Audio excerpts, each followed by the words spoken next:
Bonjour à tous. Vous nous parlez ce matin du carême. Une réaction vous a étonné? Oui, l'ambassade de France auprès du Saint-Siège au Vatican a un compte sur le réseau social X et la communication est parfois maladroite. Hier, nous étions le mercredi des Cendres qui marque le début du carême pour les chrétiens. D'ailleurs, le père Pierre Amar, prêtre du diocèse de Versailles, en parlait ce matin dans l'émission Europe 1 Bonjour. 40 jours jusqu'à Pâques, pour essayer de revoir un petit peu tout ce qui dans notre vie peut parfois nous éloigner de Dieu, nous éloigner des autres. Et donc hier, le premier message publié de la journée par l'ambassade de France au Vatican était à 11h20, non pas pour le mercredi des Cendres, le carême, mais pour le ramadan. Oui, je vous le lis, à l'occasion du ramadan, nous souhaitons adresser nos vœux les plus respectueux à nos amis et partenaires de projet, signé Marcel Escure, chargé d'affaires. Alors cela part d'une bonne intention, mais quand vous représentez la France au Vatican, on peut s'attendre à un message en premier quand même pour le carême. Gabriel Cluzel de Boulevard Voltaire, que vous retrouvez sur Europe 1, a été aussi étonné.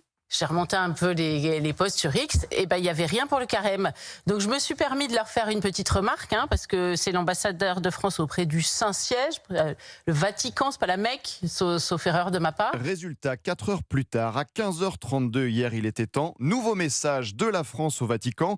En ce début de carême, l'ambassade adresse ses vœux de cheminement spirituel à tous les fidèles de l'Église catholique. Je sens qu'on n'était pas loin d'un oubli. Après, j'ai regardé tous les messages du compte X de l'ambassade de France. Rien l'an dernier pour le carême. Rien en 2024, mais un message pour le ramadan le 12 mars. En 2023, pareil, une publication pour le ramadan. Gabriel Cluzel a fait passer un message à l'ambassade. Je propose que le monsieur qui a signé ce mot sorte un peu. Il y a un monument assez intéressant qui s'appelle la basilique Saint-Pierre, par exemple, de Rome.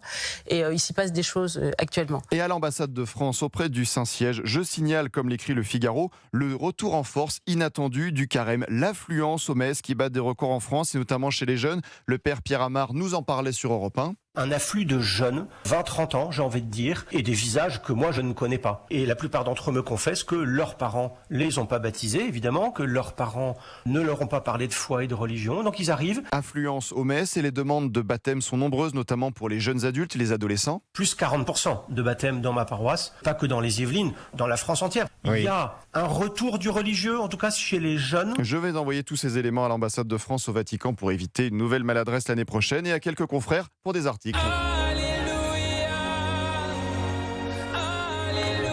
Merci à vous Laurent Tessier, le rédacteur en chef de Pascal Pro et vous que vous retrouvez tous les après-midi sur Europe 1. Vous souhaitez participer à l'émission avec Laurent Pascal et tous les autres, n'hésitez pas. Le numéro du standard, Anissa Dadi.